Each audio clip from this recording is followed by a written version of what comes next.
ଚଳିତ ବର୍ଷ ରାବଣପୋଡ଼ି ମହୋତ୍ସବ ଲଘୁଚାପଜନିତ ବର୍ଷା ଯୋଗୁଁ ବାଧାପ୍ରାପ୍ତ ହୋଇଥିବା ବେଳେ ନିର୍ଦ୍ଧାରିତ ସମୟରେ ରାବଣପୋଡ଼ି ନ ହୋଇ ବିଭିନ୍ନ ସ୍ଥାନରେ ରବିବାର ଦିନ ପାଳିତ ହୋଇଛି।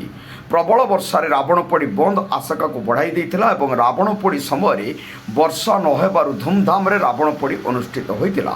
ଚଳିତ ବର୍ଷ ଅମରଦା ରୋଡ ଶ୍ୟାମସୁନ୍ଦରପୁର ଗ୍ରାମର ଯୁବକ ସଂଘ ପକ୍ଷରୁ ଶ୍ୟାମସୁନ୍ଦରପୁର ଗ୍ରାମସ୍ଥିତ ପୋଖରୀଆଡ଼ିରେ ରାବଣପୋଡ଼ି ଉତ୍ସବ ଆୟୋଜିତ କରାଯାଇଥିଲା।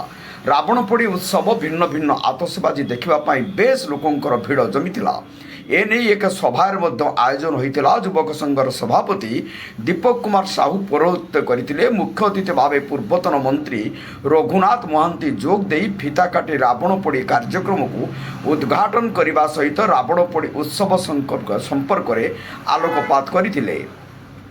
ପରେ ରାବଣ ଦେହରେ ଅଗ୍ନି ସଂଯୋଗ କରାଯାଇଥିଲା। ଅନ୍ୟତମ ଅତିଥି ଭାବେ ନଟାକଟା ପଞ୍ଚାୟତ ସରପଞ୍ଚ ବନ୍ଦନା ସେଠୀ, ପୂର୍ବତନ ସରପଞ୍ଚ ପ୍ରଦୀପ କୁମାର ବେହେରା, ପୂର୍ବତନ ଜିଲ୍ଲା ପରିଷଦ ସଦସ୍ୟ ଶମ୍ଭୁନାଥ ସେଠୀ, ସମିତି ସଭ୍ୟ ପ୍ରତିନିଧି ଗଣେଶ ଚନ୍ଦ୍ର ପ୍ରମୁଖ ଯୋଗ ଦେଇ ନିଜ ନିଜର ବକ୍ତବ୍ୟ ରଖିଥିଲେ।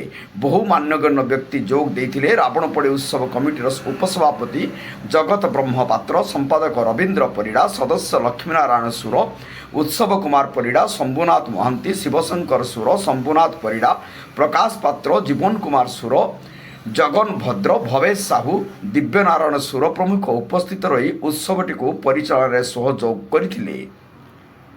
ବସ୍ତାରୁ ଶିରୀଷ ମହାନ୍ତିଙ୍କ ରିପୋର୍ଟ, ଜନତା ଏକ୍ସପ୍ରେସ।